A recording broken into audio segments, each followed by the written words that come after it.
आत्मीय भाइयों और बहनों प्रणाम। पुस्तक देखन में छोटे लगें घाव करें गंभीर आग दो। लेखक श्री राम शर्मा आचार्य। विषय निराश्रितों की आश्रयदाता सिस्टर डुल्से। पृष्ठ 7 से आपको पढ़कर सुनाते हैं, आइए सुनते हैं।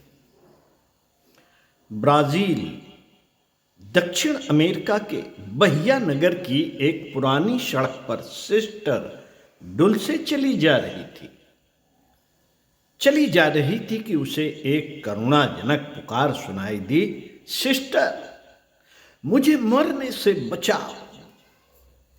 सड़क के किनारे फुटपाथ पर एक फटी चटाई पर एक 12 वर्ष का लड़का मलेरिया ज्वर से कांप रहा था। सिस्टर ने झुककर उसके सिर पर हाथ रखा तो देखा कि वह तप रहा है। यद्यपि सिस्टर डुल्से को अपने कन्वेंट साधुनियों का मठ में अध्यापिका की ट्रेनिंग दी गई थी और वह नर्स के काम से अनजान थी, फिर भी इस निराश्रित पीड़ित बालक को देखकर उसकी करुणा का बांध टूट गया। पर प्रश्न यह था कि वह इस बालक को कहाँ रखे, क्योंकि उसका कोई निजी घर न था। उसने सामने निगाह दौड़ाई और देखा कि बहुत सी गरीबों के रहने की गंदी कोठरियां खाली पड़ी हैं और देखा कि मालिकों ने उनको बंद कर रखा है। उसने एक राहगीर से कहा, इनमें से एक कोठरी को मेरे लिए खोल दो। राहगीर खिड़की को तोड़कर भीतर घुस गया और दरवाजा खोलकर भाग गया। सिस्टर उस लड़के को कोठरी के भीतर उठा ले गई और शीघ्र ही कन्वेंट में जाकर उसके लिए कुछ दवा, पथ्य और एक झाड़ू लेकर फिर वहां पहुंची। उसने अपने हाथ से उस गंदी कोठरी को साफ किया और लड़के को दवा देकर आराम से लिटा दिया। सिस्टर डुल्से के करुणापूर्ण कार्य की चर्चा फैली तो अन्य बीमार और असमर्थ व्यक्ति भी उसके पास आने लगे। जब वह कोठरी भर गई तो उसने दूसरी कोठरी भी खुलवाई और उसमें बीमारों को रखा। इस प्रकार जब 5 मकान बीमारियों से भर गए तो उनके मालिकों ने सिस्टर डुल्से के विरुद्ध अदालत में दावा किया और उसे मकानों से हट जाने की आज्ञा दी गई। तब उसने गिरजाघर के बाहर खुले हुए बरामदों में टूटे फूटे बक्स और कनस्तर आदि खड़े करके उनमें बीमारों को रखा। पर गिरजाघर में आने वालों को भी इतने बीमारों और लूले लंगड़े लोगों का दृश्य बुरा लगने लगा और वहां से भी हट जाने को कहा गया। उसने देखा कि एक सरकारी मार्केट मंडी खाली पड़ा है तो सब बीमारों को उसी में ले जाकर ठहरा दिया। पर 10-5 दिन में ही म्यूनिसिपैलिटी के सफाई कर्मचारियों ने उसका वहां रहना भी असंभव कर दिया। अंत में उसने अपने कन्वेंट के पास ही एक गली में बीमारों के रहने की व्यवस्था की और जब वह स्थान भर गया तो वहीं पुराने मुर्गी पालन गृह में उनको स्थान दिया। वह प्रार्थना करके डॉक्टरों से इन बीमारों की बिना फीस के चिकित्सा कराती और जब आवश्यकता पड़ती तो उनसे ऑपरेशन करने का भी आग्रह करती।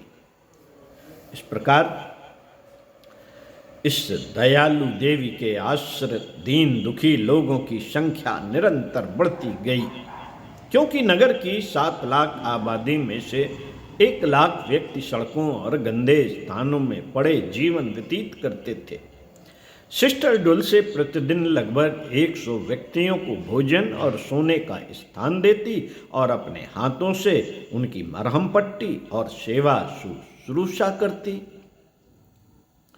पर जब इन अनाथ बालकों और निराश्रित लोगों की संख्या निरंतर बढ़ती ही गई और किसी ने कूड़े खाने में फेंका हुआ एक शिशु भी उसको लाकर दे दिया, एक मरणासन्न घायल व्यक्ति भी उसकी शरण में आ पड़ा। तो बहिया नगर से प्राप्त हो सकने वाले साधन अपर्याप्त सिद्ध होने लगे। तब वह उत्तरी अमेरिका वालों से सहायता प्राप्त करने का विचार करने लगी। इसी बीच एक दिन जनरल मोटर्स के प्रतिनिधि ने उसको सूचित किया, मुझे आज सड़क पर पड़ी एक बीमार स्त्री मिली है।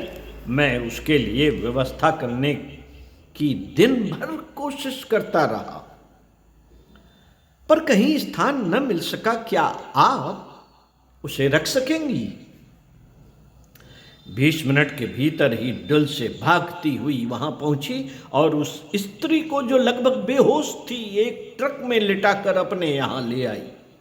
जनरल मोटर्स के प्रतिनिधि को, जिसने निराश्रितों के इस अस्पताल का दृश्य देखा था, बड़ी लज्जा अनुभव हुई कि हम साधन संपन्न जो काम न कर सके वह इस साधन रहित सिस्टर ने कर दिखाया। उसी समय उसने इस कार्य में सहयोग देने का निश्चय कर लिया और अपने अमेरिकन मित्रों की एक सहायता कमेटी बना दी।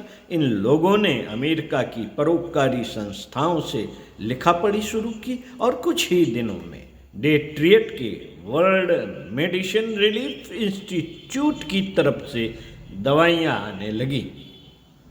फूड एंड पीस ऑर्गेनाइजेशन की तरफ से अनेक खाद्य पदार्थ भेजे गए।